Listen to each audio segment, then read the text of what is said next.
Jawaharlal Nehru institute of medical science hospital Manipur में situated है। बहुत सालों से यह hospital essential medical services public को प्रोवाइड करता आया है।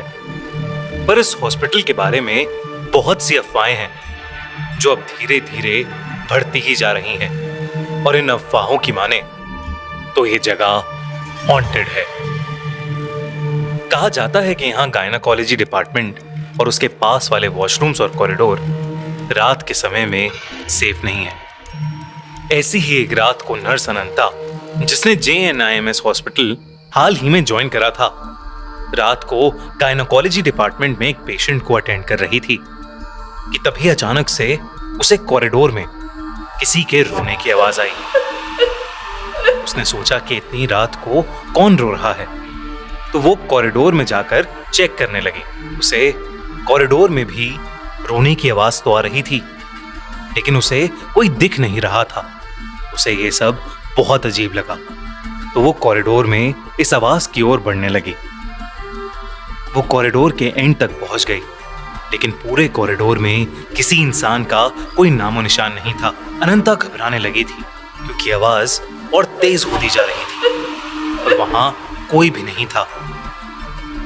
अनंता डर से वापस पेशेंट रूम में जाने लगी, और जैसे ही वो वापस जाने के लिए मुड़ी, उसको अपने पीछे किसी के होने का एहसास हुआ।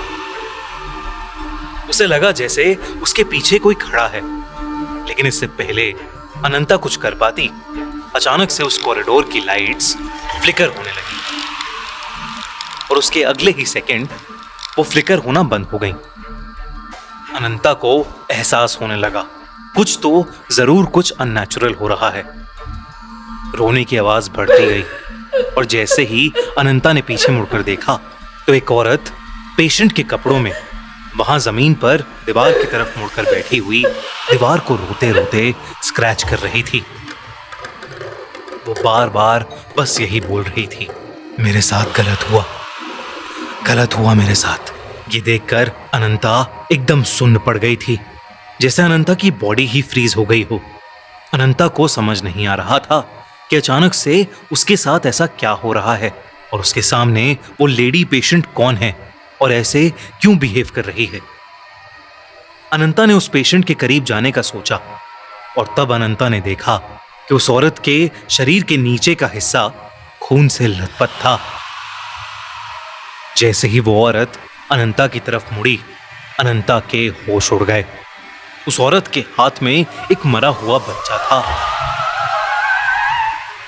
और वो उस बच्चे को लेकर अनंता की तरफ ही चलते हुए आ रही थी। पूरे कॉरिडोर की लाइट्स दोबारा फ्लिकर करने लगी। वो औरत आगे बढ़ते हुए बार बार यही बोले जा रही थी, मेरे साथ गलत हुआ, तुम सबने ये अच्छा नहीं किया, तुमने मुझे मार डाला। अनंता बहुत डर चुकी थी, और वो अपनी बॉडी को मूव ही नहीं कर पा रही थी। सामने से आ रही उस खून से लथपथ औरत की आंखों में इतना गुस्सा था कि अनंता का दिमाग चलना बिल्कुल बंद हो गया था। अनंता ने बहुत हिम्मत की और किसी तरह वो वहां से भागकर उस फ्लोर के वॉशरूम में जाकर छुप गई। उसने अपनी पॉकेट से फोन निकालकर किसी को मदद के लिए बुलाने का सोचा, लेकिन जब उसने अपनी पॉकेट में हाथ डाला कि उसने अपना फोन तो गायनाकोलॉजी डिपार्टमेंट में ही छोड़ दिया था।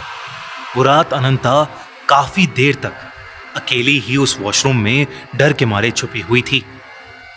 उसे डर था कि बाहर उसका सामना उसी भयानक औरत से हो जाएगा। तभी अचानक से बाथरूम के दरवाजे पर जोरों से खटखट हुई, और फिर अचानक बंद हो गई। इस सब के बीच अनंता की नजर उस बाथरूम में लगे एक बड़े से शीशे पर गई, और उस शीशे में उसे कुछ ऐसा दिखा जिसे देखकर अनंता कांप उठी। उस मिरर की रिफ्लेक्शन में वही खून से लथपथ औरत अनंता के ठीक पीछे खड़ी थी। अनंता डर के मारे पीछे मुड़ी, लेकिन वहां कोई नहीं था। अनंता को लग रहा था कि वो पागल होती जा रही है। वो बस कुछ भी करके उस वार्ड से निकलना चाहती थी। वो जानती थी कि बाकी सभी नर्सें ऊपर वाले फ्लोर पर मौजूद नर्स वार्ड में थीं, पर वहां जाने का रास्ता उसी कॉरिडोर से होकर गुजरता था जहां पर उसे पहले वो भयानक औरत दिखी थी। पर अब अनंता के पास और कोई रास्ता नहीं था। उसने डिसाइड किया कि वो सीधा दौड़ती हुई ऊपर वाले फ्लोर पर चली जाएगी और बिना कुछ सोचे अनंता ने कॉरिडोर की तरफ दौड़ लगाई और भागते हुए उसका पैर किसी चीज से टकराया और वो नीचे गिर गई। जब उसने देखा कि वो किस चीज से टकराई तो उसका पूरा शरीर सफेद पड़ गया। जमीन पर उसी औरत की लाश पड़ी थी जो उसे कुछ देर पहले कॉरिडोर में दिखी थी। उस औरत की बॉडी को देखते ही अनंता को दौरे पड़ने लगे और वो बेहोश हो गई। अगले दिन उसकी आंख खुली तो वो खुद उस हॉस्पिटल में एक पेशेंट थी। उसे ड्रिप लगी थी और कई नर्सेज उसके आसपास बैठी थीं। अनंता ने सभी को अपने साथ हुआ हादसा बताया, पर किसी को उसके ऊपर विश्वास नहीं हुआ। सबने उसे कहा कि वो अपनी जॉब के चलते अपनी सेहत का ख्याल नहीं रखती और उसे कुछ दिनों की छुट्टी लेनी चाहिए। उसी दिन की शाम को जब अनंता के रूम में कोई नहीं था, एक बूढ़ी नर्स वहां आई और उसने अनंता को बताया कि वो उस पर विश्वास करती है और जो औरत उसे कल रात को दिखी उसका नाम शयाना था। करीबन 20 साल पहले शयाना को अपनी प्रेगनेंसी की लास्ट वीक में एक एबनॉर्मल पेन हुआ था और उसके चलते उसे हॉस्पिटल में एडमिट किया गया था।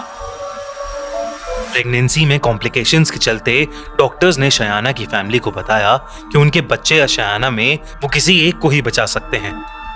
फैमिली ने बच्चे को बचाने का डिसाइड किया, पर इस कॉम्प्लिकेटेड ऑपरेशन में शनाया और उसके बच्चे दोनों की ही मौत हो गई। पर कुछ समय बाद ही शयाना के हस्बैंड के घर में एक बहुत भयानक आग लग गई और उसका पूरा परिवार जलकर मर गया।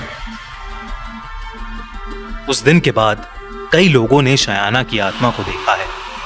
उसकी आत्मा इसी हॉस्पिटल के गायनेकोलॉजी डिपार्टमेंट में भटकती रहती है। ये सब सुनते ही अनंता के होश उड़ गए। उसने तुरंत अपनी नौकरी छोड़ दी, यहां तक कि उसने दूसरे हॉस्पिटल्स में नाइट शिफ्ट्स लेना भी बंद कर दिया। आपको क्या लगता है, क्या JNIMS सच में हॉन्टेड है? कैसी लगी आपको ये कहानी? हमें जरूर बताइए।